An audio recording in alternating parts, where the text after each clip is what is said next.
নমস্কার বন্ধুরা, আশা করি সবাই ভালো আছেন। এর আগের ভিডিওতে আমি মুভিং এভারেজের বেসিক নিয়ে আপনাদের সঙ্গে আলোচনা করেছিলাম।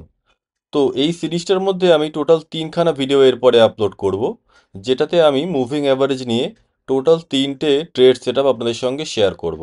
তো প্রথম ভিডিওতে আমরা জেনেছিলাম কি মুভিং এভারেজকে কাজে লাগিয়ে আমরা ট্রেন্ড আইডেন্টিফাই করতে পারি, তাই তো? এবং আমি বলেছিলাম হচ্ছে আমরা 20, 50, 100 এবং 200 মুভিং অ্যাভারেজকে ব্যবহার করব।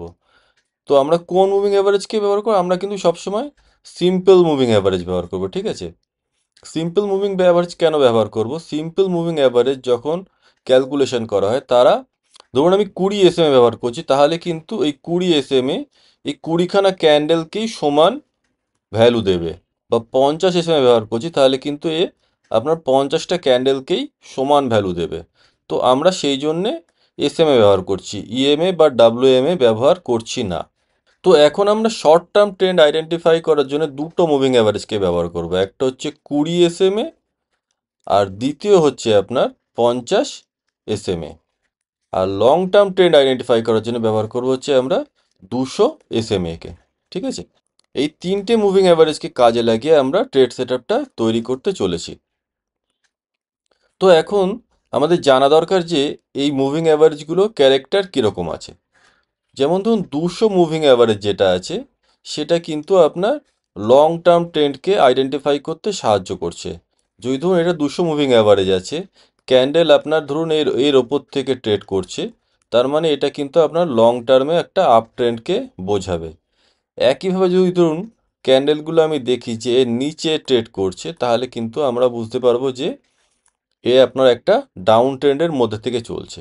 তো এখন যদি ধরুন নিচের থেকে যেতে যেতে ক্যান্ডেলগুলো আপনার এর ওপরে ক্লোজ দেয় এবং এর ওপরে চলতে থাকে, তো আমি কিন্তু সেক্ষেত্রে বলবো যে ট্রেন্ডের আপনার রিভার্সাল হয়ে গেছে। বা ওপর থেকে যদি ধরুন নিচে চলে আসলো, তাহলে কিন্তু আমি মনে করবো যে ট্রেন্ডের আপনার রিভার্সাল হয়ে গেছে। তো 200 SMA কিন্তু আপনার ট্রেন্ড রিভার্সালকে আমাদের বুঝতে সাহায্য করবে। তো এবারে আসি যে 20 এবং 50 SMA কে আমাদের কি কাজে লাগবে। 20 এবং 50 SMA কিন্তু আমাদেরকে শর্ট টার্ম ট্রেন্ডকে বোঝাতে সাহায্য করবে। ঠিক আছে? শর্ট টার্ম ট্রেন্ডকে বোঝাবে। এবং এই দুজনেরই কিন্তু ক্যারেক্টার একই রকম। আমরা সবসময় দেখতে পাবো যে 20 এবং 50 মুভিং অ্যাভারেজের কাছাকাছি কিন্তু প্রাইস সবসময় ঘুরবে। কিন্তু 200 মুভিং অ্যাভারেজের কিন্তু কাছাকাছি আমরা প্রাইসকে সাধারণত দেখতে পাবো না। তো আমরা ট্রেড সেটআপটাকে কী করে আইডেন্টিফাই করব? আমাদেরকে একটা নির্দিষ্ট প্যাটার্নকে বুঝতে হবে, যেখানে আমরা দেখব যে 20 এবং 50 SMA একে অপরের সঙ্গে আপনার প্যারালালভাবে চলছে। ধরুন এটা আপনার 20 চলছে, তো প্যারালালভাবে 50 আপনার ধরুন এরকমভাবে চলছে। এরকম আমাকে ট্রেড সেটআপ খুঁজে বার করতে হবে। এবং একই সঙ্গে 200 SMA যেটা আছে, 200 SMAটায় কিন্তু আপনার ফ্ল্যাট থাকবে। ঠিক আছে? তো আমাদেরকে কি খুঁজে বার করতে হবে যে 20 এবং 50 SMA একে অপরের প্যারালালভাবে চলছে। ঠিক আছে? তো যখন ধরুন 20 আর 50 SMA আপনার একে অপরের প্যারালালভাবে চলবে, তখন আমি কি দেখতে পাবো যে প্রাইস কিন্তু আপনার ক্রমশ ধরুন ওপর দিকে যাচ্ছে, গিয়ে কিন্তু আপনার কন্টিনিউয়াস যখন নিচে আসবে, তখন কিন্তু সবসময় 20 SMAতে আপনার সাপোর্ট নেবে এবং আবার সাপোর্ট নেওয়ার পরে আবার আপনার উপরে চলে যেতে থাকবে। ঠিক আছে? কোনোভাবে যদি আপনার 20 SMAর সাপোর্ট আপনার ভেঙে যায়, তাহলে কিন্তু সে সবসময়তেই 50 SMAতে সাপোর্ট নেবে।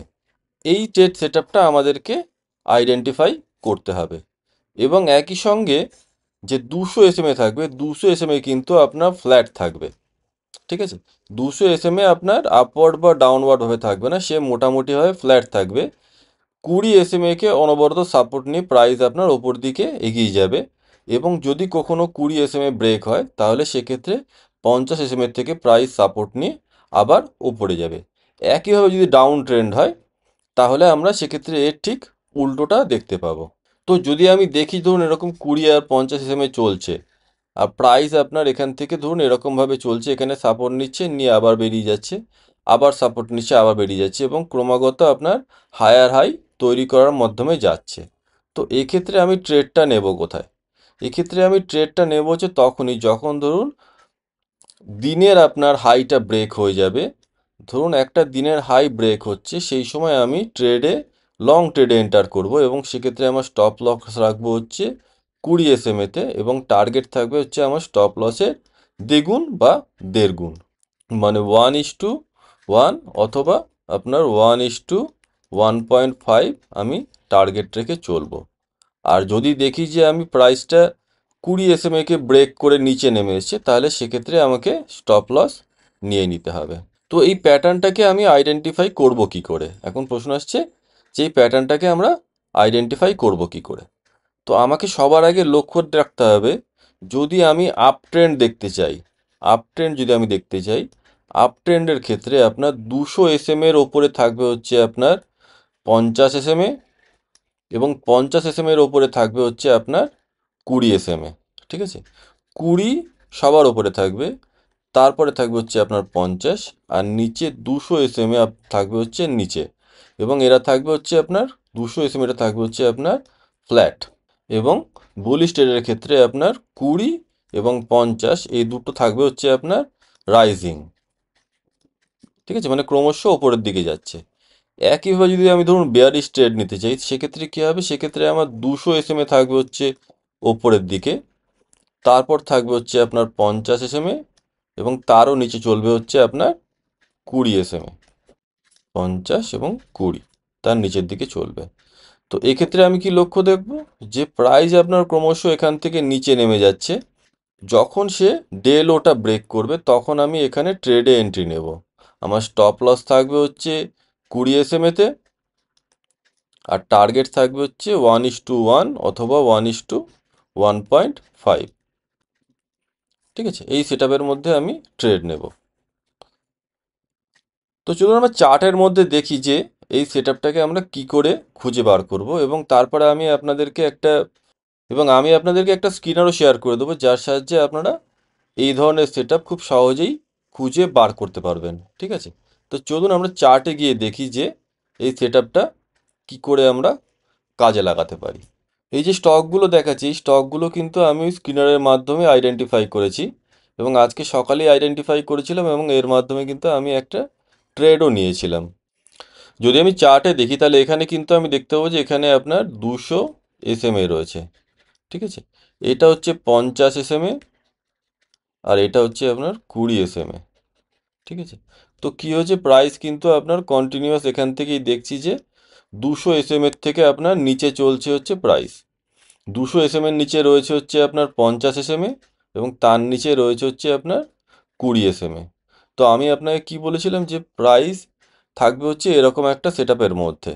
প্রাইস কিন্তু কন্টিনিউয়াস 20 SMA থেকে রিজেকশন হবে। দেখুন এখানে আমি দেখতে পাচ্ছি 20 SMA থেকে প্রাইস রিজেকশন নিয়েছে, এখানেও রিজেকশন নিয়েছে, এখানে আপনার ওপরে ক্রস করে গেছে। এখানে যখন আপনার 20 SMA-কে আপনার ব্রেক করে ওপরে চলে গেছে, এখানে কিন্তু 50 SMA থেকে কন্টিনিউয়াস রিজেকশন নিচ্ছে। তার মানে আমি বুঝতে পারছি কি আমি যে সেটআপটা খুঁজছিলাম সেরকম ফরমেশন এই ক্যান্ডেলগুলো তৈরি করছে। তো এই গোদরেজ ইন্ডাস্ট্রিজের স্টকটা আমার ক্রাইটেরিয়া যেগুলো আছে তার সঙ্গে আপনার ম্যাচ করছে, তাই তো? তো আমরা এই স্টকটার মধ্যে আমাদের সেটআপটাকে কাজে লাগিয়ে ট্রেড নিতে পারি। তো প্রথমে আমি দেখলাম, ধরুন একটা বড় প্রথম ক্যান্ডেল তৈরি হচ্ছে, যে কিনা আপনার 20 এবং 50 এর নিচে ক্লোজ হয়েছে, এবং এখানে একটা ডে লো ফর্ম করে রেখেছে। ঠিক আছে, তো আমার লক্ষ্য থাকবে কি যে এই ডে লোটা যখন ব্রেক করবে তখন আমি ট্রেডের মধ্যে এন্ট্রি নেব, এবং আমার স্টপ লস থাকবে হচ্ছে কি 20 SMA। তাই তো? তো ধরুন যদি আমি এইখানে ট্রেডটা নিতাম, তাহলে এখান থেকে আমি এতটা অবধি ধরুন নিচের দিকে ডাউন মুভ, তো এই দেখতে পাচ্ছি কি আপনার মান এভারেজ স্টক। তো এখানেও দেখতে পাচ্ছি আপনার স্টকটা আপনার ট্রেড করছে হচ্ছে 200 SMA থেকে নিচে, তাই তো? 200 SMA থেকে নিচে আপনার ট্রেড করছে, এবং 200 SMA নিচে আছে হচ্ছে 50, এবং তার নিচে আছে হচ্ছে আপনার 20। ঠিক আছে, তো প্রথম ধরুন এই ক্যান্ডেলটা তৈরি হয়েছে, দেখতে পাচ্ছি 20 এবং 50 দুটো SMA নিচেই আপনার ক্যান্ডেলটা ক্লোজ দিয়েছে। তো আমার লক্ষ্য থাকবে কি যে এই ক্যান্ডেলটা লো যখন ব্রেক হয়ে যাবে তখন আমি ট্রেডের মধ্যে এন্ট্রি নিয়ে নেব, এবং আমার স্টপ লস থাকবে হচ্ছে 20 SMA। দেখুন এইখানে যদি আমি লো ব্রেকেতে এন্ট্রি নিতাম, তাহলে কিন্তু আমি এখন অবধি এতটা মুভ আমি ক্যাপচার করতে পারতাম। পরবর্তী আরেকটা স্টক আপনাকে দেখাচ্ছি। তো এটাতে দেখছি কি আমি যেই ফরমেশনটা চেয়েছিলাম সেই ফরমেশনটা কিন্তু অনেক আগের থেকেই তৈরি হয়ে আসছে। এসএমএ যেটা আছে সেটা মোটামুটিভাবে ফ্ল্যাট আছে। 200 এর নিচে আপনার আছে হচ্ছে 50 এবং তার নিচে আছে হচ্ছে আপনার 20 তাই তো? তো আমাদের যে ক্রাইটেরিয়া আছে সেই ক্রাইটেরিয়াটা কিন্তু এখানে আমার ম্যাচ করে যাচ্ছে। ঠিক আছে? তো প্রথম ক্যান্ডেলে যদি দেখি আমি, প্রথম ক্যান্ডেল আপনার 200 নিচে এবং 50 এবং 20 উভয়ের নিচেই আপনার ক্লোজ করেছে।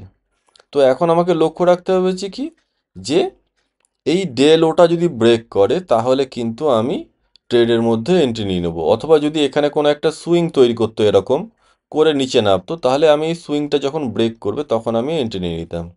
তো আমি এখানে এন্ট্রি করেছিলাম একটা, ধরুন এখানে লো তৈরি করেছিল, এই লোটা ব্রেক করার সময় আমি এন্ট্রি নিয়েছিলাম এবং আমার টার্গেট ছিল হচ্ছে কি, প্রিভিয়াস যে আপনার সুইং লো আছে সেইখানে অবধি আমার টার্গেট রাখা ছিল। যদি দেখেন এখানে এইটা ছিল হচ্ছে আপনার প্রিভিয়াস সুইং লো। ঠিক আছে, আমি এইটা অবধি আমার টার্গেট রেখেছিলাম। তো খুব সহজেই দুটো তিনটে ক্যান্ডেল তৈরি করার মাধ্যমে আপনার এই সুইং লোটা অবধি আপনার টার্গেট আমার অ্যাচিভ হয়ে গেছে এবং তারপরেও আমি বেশ কিছুটা প্রফিট নিতে পেরেছিলাম। এই ফরমেশনটা যদি আপনারা আইডেন্টিফাই করতে পারেন তাহলে কিন্তু আপনারা খুব সহজেই ভালো প্রফিট ক্যাপচার করতে পারবেন। তো এরকম ধরনের স্ট্রাকচার কিন্তু আপনি সবসময় যে দেখতে পাবেন সেরকম না, তার জন্য আপনাকে একটুখানি বিভিন্ন স্টক খুঁজে আপনাকে বার করতে হবে। এবং একই সঙ্গে আমি ভিডিও ডেসক্রিপশনের মধ্যে একটা চার্টিংকের লিঙ্ক আপনাকে শেয়ার করে দেবো।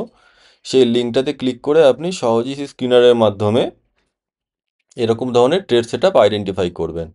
এবং ট্রেড নেওয়ার সময় কিন্তু আপনাকে সবসময়তেই একটা জিনিস খেয়াল রাখতে হবে যে আমি যেই ডিরেকশনে ট্রেড নিচ্ছি স্টকটা যেন ওভারঅল ডাইরেকশন সেই দিকেই থাকে। এমন না যে ধরুন একটা আমি বেয়ারিশ ট্রেড নিচ্ছি কিন্তু স্টকটা ওভারঅল আপনার একটা আপ ট্রেন্ডের মধ্যে রয়েছে, আমি চেষ্টা করবো যে ওভারঅল একটা স্টক ডাউন ট্রেন্ডে রয়েছে বড় টাইম ফ্রেমে, সেখানে আমি ছোট টাইম ফ্রেমের মধ্যেও একটা বেয়ারিশ ট্রেড নেব। ধরুন পিরমল ফার্মার মধ্যে আমি এই ট্রেডটা যে আজকে নিয়েছিলাম, তো আমি আপনার এই ক্যান্ডেলে আপনার শর্ট করে দিয়েছিলাম যখন এই সুইং লোটা আপনার ব্রেক হয়ে গিয়েছিল। ঠিক আছে, তারপরে আমার টার্গেট ছিল হচ্ছে, আমি বলেছিলাম যে প্রিভিয়াস সুইং লো অবধি, যেটা ছিল হচ্ছে আপনার এখানটা অবধি। ঠিক আছে, প্রিভিয়াস সুইং লো ছিল হচ্ছে আপনার এই জায়গায়, আমি দেখিয়ে দিচ্ছি আপনাদেরকে। এইটা ছিল হচ্ছে আপনার প্রিভিয়াস সুইং লো, তাই তো? তো এইখান অবধি আমার টার্গেট ছিল। তা আমি এইখানে আপনার কিছুটা কোয়ান্টিটি আপনার বুক করে নিই, তারপরের ক্যান্ডেলেও বাকি কোয়ান্টিটিটা আমি বুক করে নিই। তো এইভাবে আপনাদেরকে সেট আপগুলো আইডেন্টিফাই করতে হবে এবং সেই অনুযায়ী ট্রেড করতে হবে। এবং তার আগে আপনাকে কিন্তু নিজেকে এই সেট আপটা চার্টের মধ্যে যখন ফর্ম হচ্ছে তখন আপনাদের নিজেদেরকে প্রচুর স্টকে দেখতে হবে। যখন দেখবেন যে এই সেট আপটা কাজ করছে তখন আপনার সেট আপটার প্রতি একটা কনফিডেন্স তৈরি হবে, তখন আপনি ট্রেডটাকে নিয়ে হোল্ড করতে পারবেন। আর যদি আপনি না দেখেন সরাসরি ট্রেড করতে চলে আসেন তাহলে কিন্তু আপনি ট্রেডটা ধরে রাখতে পারবেন না এবং সঠিকভাবে প্রফিটও নিতে পারবেন না, এবং আপনার বড় স্টপ লসও চলে যেতে পারে। এবং স্টপ লসের ক্ষেত্রে কিন্তু সবসময়তেই 20 এসএমএতে আমাদের স্টপ লসটা আছে, সেটা মাথায় রাখতে হবে। আর একটা কথা, যখন আপনি এই সেট আপের মধ্যে ট্রেড নেবেন তখন কিন্তু 5 মিনিটের ক্যান্ডেলের মধ্যে আমরা কাজ করছি, আমরা কিন্তু 5 মিনিট ক্যান্ডেলের মধ্যে সবসময় সেট আপটাকে খুঁজে বার করার চেষ্টা করব, 1 মিনিট বা 3 মিনিট বা 15 মিনিট নয়। 5 মিনিটের মধ্যে আমাকে সেট আপটাকে খুঁজে বার করতে হবে।